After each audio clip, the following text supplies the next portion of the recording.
So yeah, I was introduced to the Flaherty and O'Hara team through a longtime friend of mine who works in another law firm, and they were in the early stages of trying to figure out some technology, and so we have had the pleasure of working with them. They have done a lot of interesting things and pivots and changes, so we felt like this would be a fun story to share with all of you. So the first question is, what is Flaherty and O'Hara and Evergreen? All right. Well, thank you, Amanda. Thank you, Darren, for this opportunity. Flaherty and O'Hara is a law firm in town in Pittsburgh. We are 13 attorneys, I think 35 employees in total. Our main practice area is alcohol beverage law, which is thematic for tonight. We mostly represent retailers, but we also represent a little bit in the wholesale tier, and we represent alcohol manufacturers as well. The firm was started in 2001, when Caitlin was in 7th or 8th grade, probably. Yeah. By our former partners, Mark Flaherty and R.J. O'Hara. And really, when the firm started out, it was the two of them. It was two paralegals, and they were only practicing in Pennsylvania. They were representing hotels and restaurants and other just local to Pennsylvania, local to the Pittsburgh area, alcohol manufacturers and retailers. And we had a few clients that had other locations throughout the country, and they were coming to RJ and Mark and saying, can you help us? Can you help us in, New Jersey? We have a problem in Indiana. We have a problem in Florida. So with their knowledge of liquor licensing generally and alcohol beverage laws, and through the engagement of local counsel, we started representing those clients in other states, which was great for us. And we became kind of the central point of contact for those clients and their in-house legal staff. And that blossomed into another organization, the Alliance of Alcohol Industry Attorneys and Consultants. It's a mouthful, we just call it the Alliance.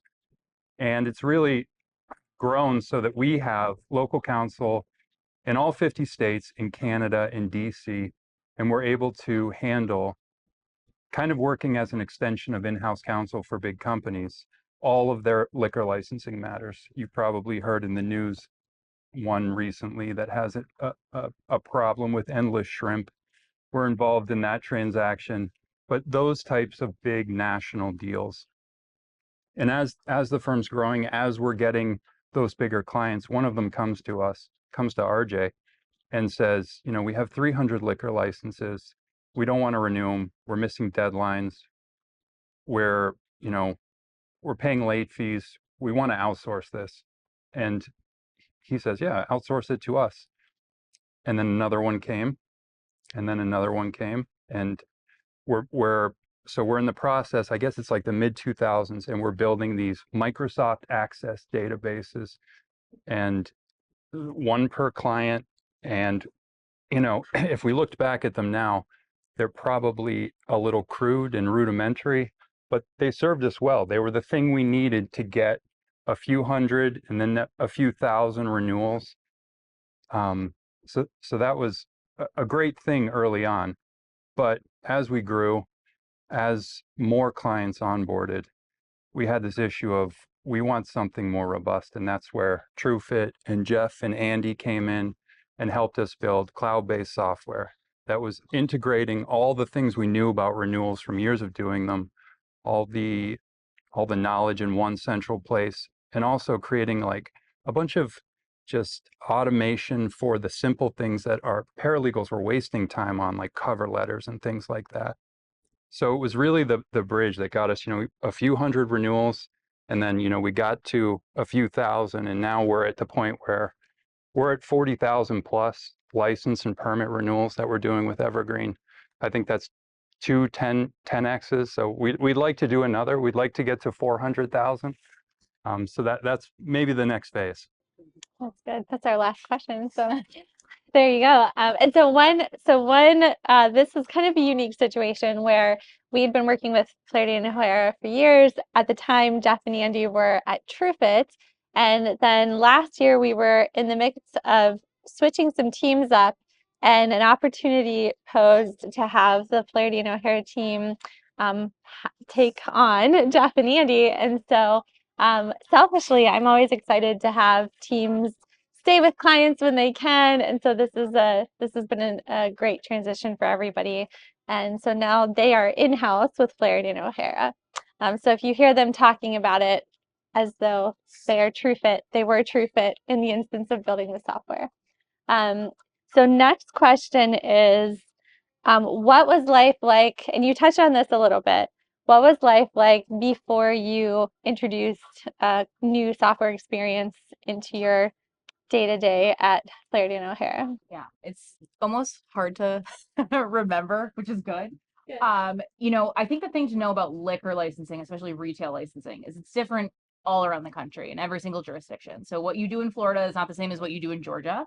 There are city, county, state regulations, and the renewal process, which is what Tom is focusing on, what Evergreen does, which is help renew licenses around the country and manage portfolios of licenses. That knowledge, all of the attorneys in our office were holding in their heads, basically. How do you do X in this jurisdiction? We were passing that knowledge down to paralegals. They each had their own system, their own process. We knew almost immediately, I started the firm in 2009 as a law clerk. By 2011, I was there as an associate, and my job was making sure all the renewals were done. That was a manual process. One person, me, sitting there with a team of 7 paralegals saying, did you file this? Did you file this? Did you file this? Over and over and over again for years. We had clients come to us all the time very organically saying, we need an outsourcing solution. We need someone to do this. And there were all sorts of off-the-shelf solutions that managed portfolios of licenses.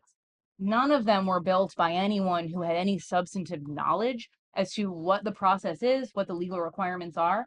And the stakes for missing a renewal are incredibly high. You have licenses all around the country that have value just like real estate. They're worth millions of dollars. You miss that renewal by a day, your license is revoked, you've lost the asset.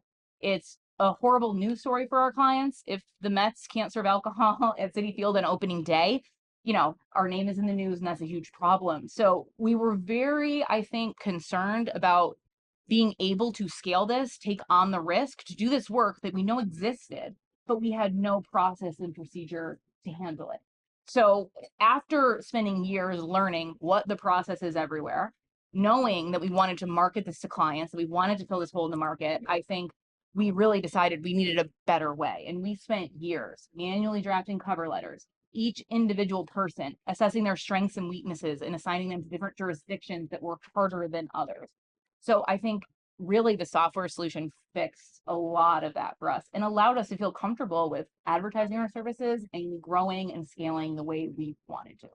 Yeah, two things that I remember from meeting you initially was even though there were the access databases, there was a lot of paper still. Definitely. And you weren't advertising the service, even though people really wanted it, because there were no economies of scale. Absolutely. Right? Absolutely. And we took Jeff through the entire process on paper. We had a 15-foot conference table. We had hundreds of pieces of paper saying, well, step 1 is this, and this person does this, and this person does this. And he's like, wow, that was a lot of steps.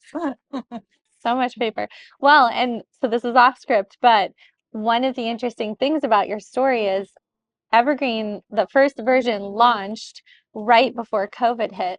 And I remember thinking, what if they were still in those offices with all that paper everywhere? Absolutely. What would you, so what was, absolutely. I guess if, and that's exactly right. March 2020, I think we were done with what was going to be the final build at that time in February. So we were planning, I think it was like March 7th or 8th, this big launch. We had this advertisement that was going to go out, and then it didn't for obvious reasons, right? Beyond our control. But that's the same thing that we said. It actually happened at the best possible time, which we could not have planned. Our industry, we always said, oh, we're recession proof. Oh, alcohol, everyone's always going to drink. People were drinking during the pandemic, obviously, but at home. That's right. At home, right? Our clients, they're not running your home bar, right? They're hotels, they're concessionaires. Right. So, we needed definitely to adjust quickly. And if we did not have this, we would not have been able to pivot the way that we did and keep track of the type of work that we needed to, for sure. Well, and to that end, so when we first met them, they were adamant that normally what we're really worried about is the end user experience, like who's the consumer, who's going to be the kind of the SaaS client. In this case, Caitlin, I remember specifically, was adamant, like the clients need to not touch the software, like we're going to manage it all for them. But COVID happened. And so can you talk a little bit about the business, kind of the product journey that the software platform took? Yeah. You want to do that? He's like, yeah, kind of. I mean, I think the thing I'll say first is that you're exactly right, Amanda. And the thing that surprised us the most was how quickly we pivoted to end up having some sort of SaaS component. We built this as an internal tool. That's why we went to you guys when we talked about, and I know that Jeff's going to bring this up too, when we talked about discovery. We're like, well, what's a point and what's discovery? And we already know what we want, so we don't need to do that part. We're just going to tell you. And they're like, no, we need to learn your business. And it was 100% correct. It was one of the most valuable things that we did, because I think it allowed us, Tom and I, to have less of a narrow view and see there's an entire market of this. Like, we are saying this, people who are building the software are not people with substantive knowledge. That's baked into what we did. Clients want that too. They might not want a full outsourcing solution. It's expensive. It forces you to sort of let go of everything. They want something else too. And that was really, I think, the thing that showed us immediately. Like, there are services here that we can market as a SaaS client. Absolutely. Yeah, the access databases provided a little bit of a view of licenses for clients, but it wasn't robust enough to kind of trust it, and only a handful used it, and it wasn't something you would happily necessarily demo to a client. Evergreen, the product, ended up demoing really well, and people who are renewing licenses every day, and they made this law firm that's renewing licenses every day, they're like, oh, these people get it, and it's baked into the tool. And that's when they wanted the additional access and so full service, Flaherty does everything. That scared people a little bit. And so then the SaaS model, people say, oh, I just want to pay for a license, and then we'll keep all our internal staff, and we'll keep renewing licenses. That's attractive to people. And then also something in the middle is the most attractive. We call it the hybrid model, where they can keep renewing, Flaherty can renew, and we can easily pass licenses back and forth. Be that seasonally, somebody goes out on a leave, you grow, and you don't have the staff yet to handle the growth in the new region because you just took over somebody else. Flaherty can absorb that until you staff up.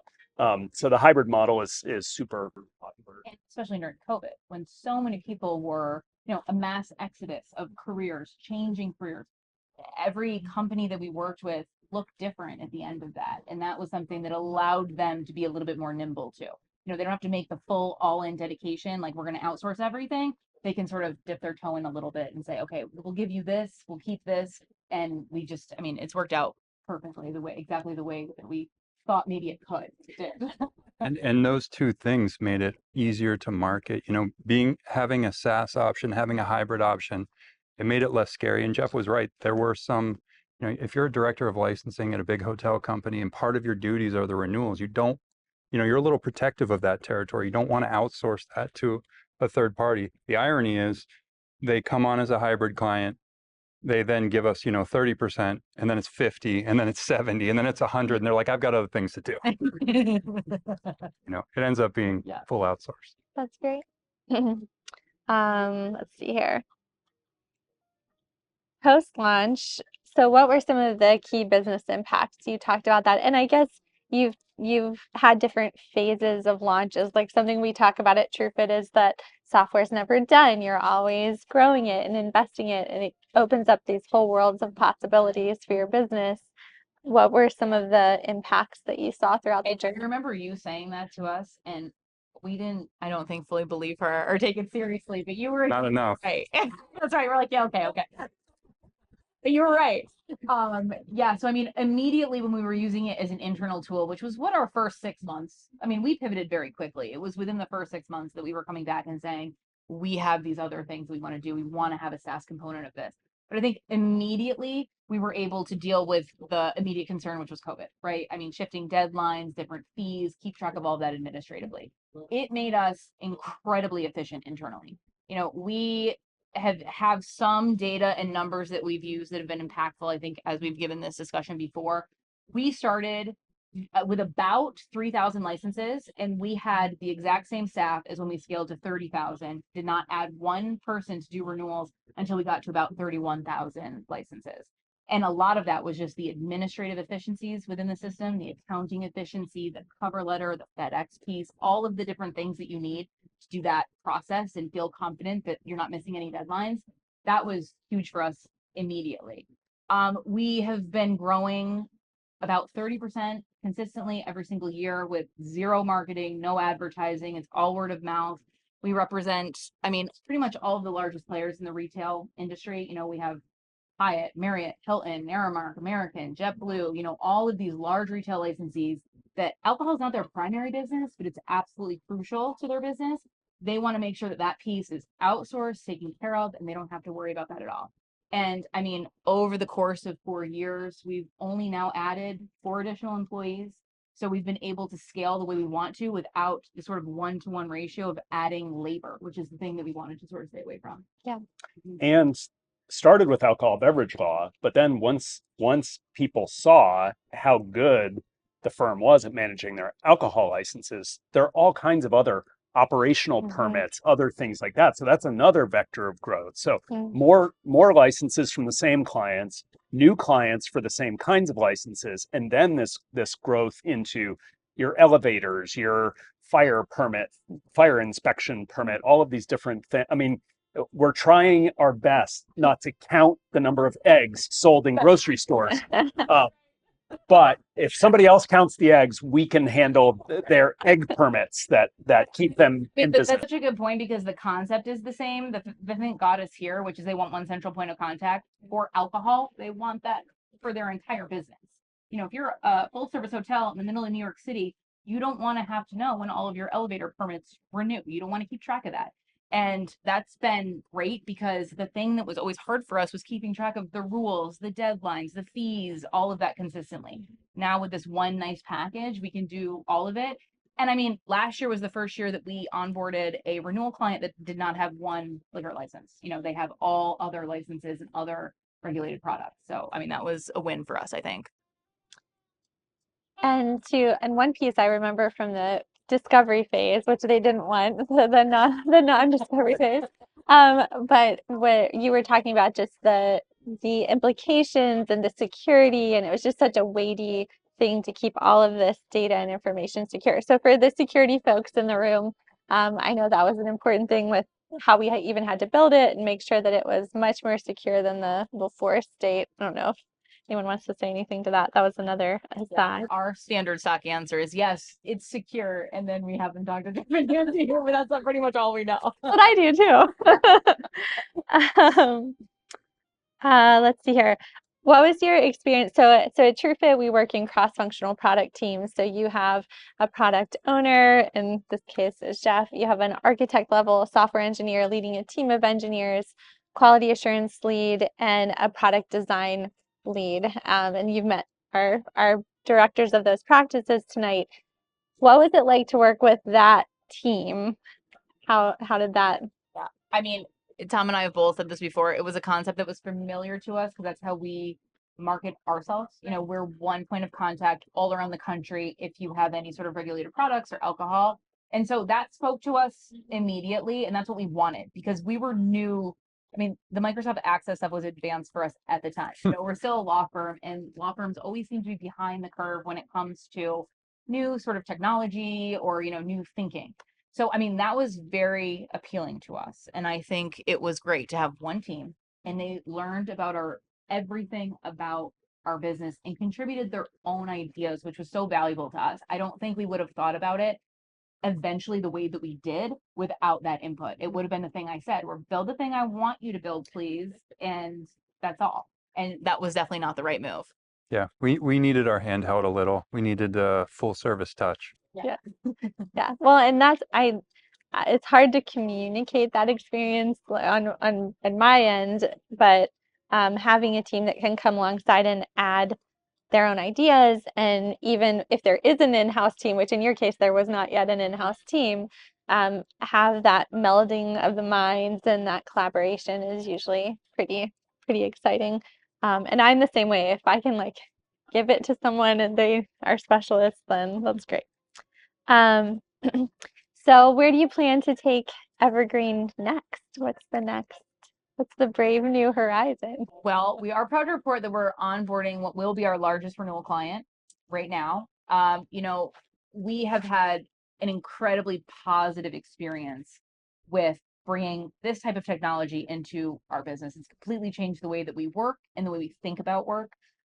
So our ultimate goal, I think, is to expand it into the other services that we offer. Right now, it's been renewals only. The number one question that I get from clients when I'm demoing this is, what about everything else? Does this apply to officer changes and transactions, like Tom was talking about with bankruptcies and all of the different liquor implications? The tool lends itself very well to expand it in that way, and that's the thing that we're really working on right now. Great. It's great. Any other comments? I mean, I would just say that the partnership between the development team and Tom and Caitlin sort of representing the business was a dream partnership for the development team because we had direct access to the decision makers. They had to share some decisions with their fellow partners early on. Not anymore. This has allowed them to buy out their fellow partners who were at the time to move on from the business they'd founded. But Tom and Caitlin are, directly knowledgeable. The law and software you might not think are so similar, but things are black and white. They're very decisive, and they understand, when something is or isn't. And so that translated really well to moving into software. Caitlin said the other day, when I'm around lawyers, I feel like a techie, and when I talk to techies, I feel like a lawyer. Yeah, it's so true. We were on some sort of security IT call with one of our large clients, that's based in another country, and they have departments everywhere. And Andy is talking, and I'm like, I have no idea what he is talking about. And I technically own a software company, and I was almost embarrassed by it. But then Jeff made me feel a little bit better. He's like, that's okay. All right, so we are at time, but any last questions? I want to give you time to mingle and eat more food and drink more wine if you would like. But thank you guys. I really appreciate it.